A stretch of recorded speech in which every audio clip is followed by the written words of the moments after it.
1948 সাল। দ্বিতীয় বিশ্বযুদ্ধের ধোঁয়াশা তখনও কাটেনি। লন্ডন শহরটা যেন এক বিষণ্ণ কুয়াশার চাদরে ঢাকা। সেই শহরের এক নির্জন গলির পুরনো অ্যাপার্টমেন্টে থাকতেন আর্থার পোলাক। পেশায় তিনি একজন লেখক। রহস্য আর রোমাঞ্চকর গল্প বুনতেই তার দিন কাটে। কিন্তু সেদিনের সেই ঝড়ো রাতটি যে তার কলমের কালির চেয়েও বেশি অন্ধকার হবে তা তিনি কল্পনাও করেননি। বাইরে তখন মুষলধারে বৃষ্টি, সাথে কান ফাটানো বজ্রপাত। জানলার কাছে বাতাসের ঝাপটা আছড়ে পড়ছে বারবার। আর্থার তার পড়ার টেবিলে বসে নতুন এক গল্পের প্লট ভাবছিলেন। হঠাৎ ড্রয়িং রুমের ভারী কাঠের দরজায় খুব হালকা একটা শব্দ হলো। আর্থার থমকে গেলেন। ঘড়িতে তখন রাত 2টো। এই অসময়ে কে আসতে পারে? তিনি লণ্ঠনটা হাতে নিয়ে সাবধানে দরজা খুললেন। বাইরে কেউ নেই, শুধু সিঁড়ি পথে হিমশীতল বাতাসের হাহাকার। দরজা বন্ধ করতে যাবেন এমন সময় তার চোখ পড়ল নিচে। দরজার ঠিক মাঝখানে একটা হলদেটে কাগজে মোড়ানো কিছু রাখা আছে। আর্থার সেটা তুলে নিলেন। কাগজটা খুলতেই ভেতর থেকে বেরিয়ে এলো একটা জরাজীর্ণ পুরনো চামড়ার ডায়েরি। ডায়েরিটা হাতে নিতেই আর্থারের শিরদাঁড়া দিয়ে একটা ঠান্ডা স্রোত বয়ে গেল।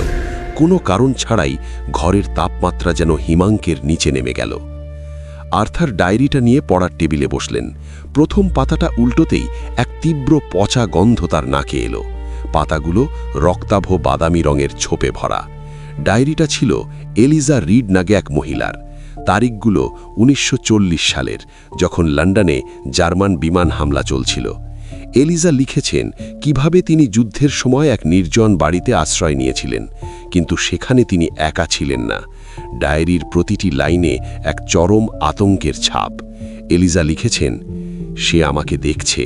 ওই অন্ধকার কোণ থেকে তার লাল চোখ দুটো আমার দিকে স্থির হয়ে আছে। আমি জানি আজ রাতে সে আসবে। আর্থার যখন ডায়েরিটা পড়ছিলেন তার মনে হলো ঘরের কোণে একটা দীর্ঘ কালো ছায়া ধীরে ধীরে ঘনীভূত হচ্ছে।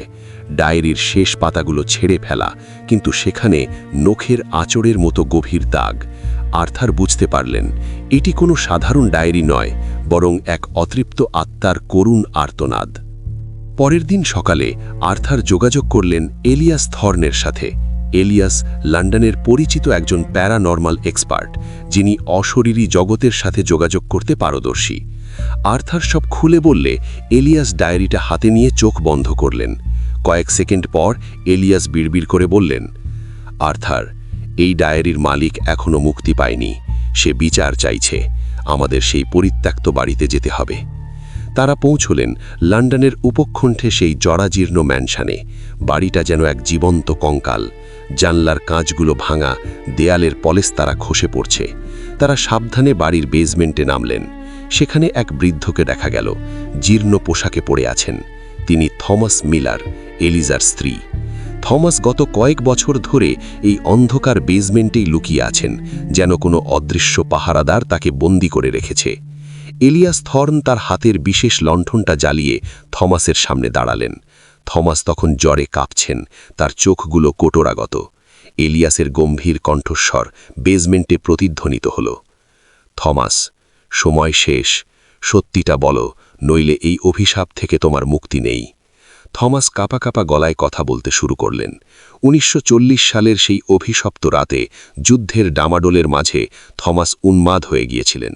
সন্দেহের বশবর্তী হয়ে তিনি তার স্ত্রী এলিজাকে এই বেজমেন্টেই শ্বাসরোধ করে খুন করেন।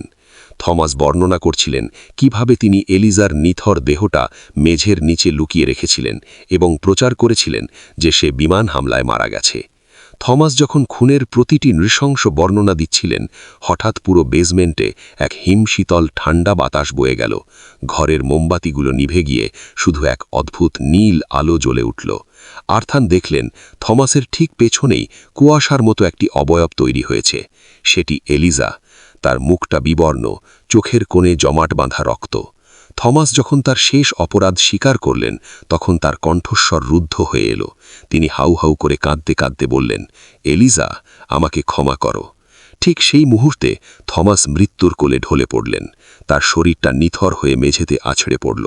আর্থার এবং এলিয়াস দেখলেন এলিজার সেই ছায়া মূর্তিটি এবার থমাসের মরদেহের দিকে তাকাল। তার গম্ভীর এবং বিষণ্ণ মুখে এক অদ্ভুত প্রশান্তি ফুটে উঠল। সে যেন এতকাল একটি এই মুহূর্তেরই অপেক্ষা করছিল। ধীরে ধীরে এলিজার আত্মা সেই নীল আলোর সাথে মিশে গিয়ে শূন্যে মিলিয়ে গেল। বেজমেন্টের সেই থমথমে বাতাস হঠাৎ করেই স্বাভাবিক হয়ে এলো। আর্থার এবং এলিয়াস বুঝতে পারলেন বিচার পাওয়ার পর এলিজা অবশেষে তার চিরন্তন মুক্তি খুঁজে পেয়েছে। লন্ডনের সেই পুরনো ডায়েরিটি এখন আর কোনো আর্তনাদ করে না।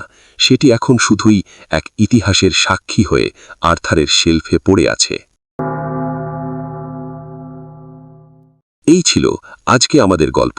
গল্পটি যদি আপনাদের ভালো লেগে থাকে অবশ্যই কমেন্টে জানাবেন। শীঘ্রই আরেকটা গল্প নিয়ে হাজির হব। ততক্ষণে ভালো থাকবেন। আল্লাহ হাফেজ।